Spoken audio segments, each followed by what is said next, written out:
Ni suruh rasa dia. Ada rasa sama mana? Dia kepak. Saya kepak. Dah ada depan? Belum lagi. Di dalam perut. Dalam perut. Pinggang sejuk. Pinggang sejuk ni. Ini teknik ni dia kata sebar meridian. Kita lalu sepanjang meridian tu kita sebarkan elektrik. Ini tapak kaki kiri kanan berasa? Dah, tapak kaki rasa Walaupun letak tangan atas punggung.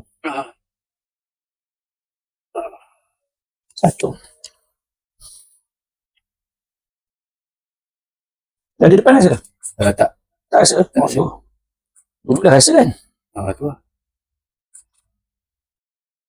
Tu? Belum lagi. Makin turun dah tu lah.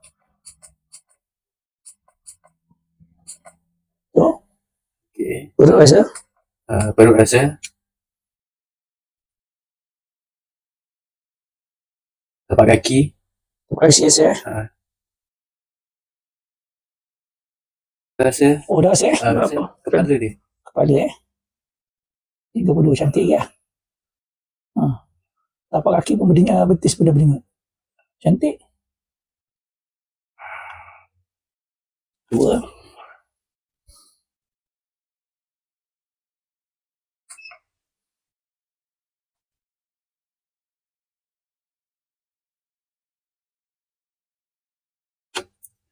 Tiga.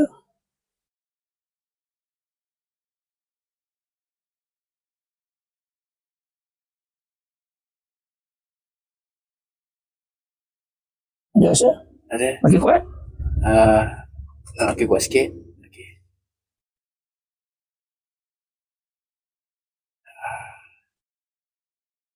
Oh, berdiri kaki. 3. Tapi di belah kanan yang lebih rasa.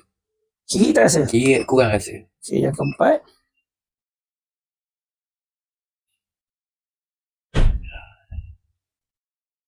Balik ni tidur lah. Tak ada ke mana lah. Tak ada.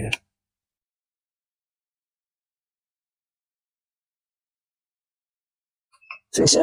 Okey, selesa. Masih tak ada sejuk sangat. Okey.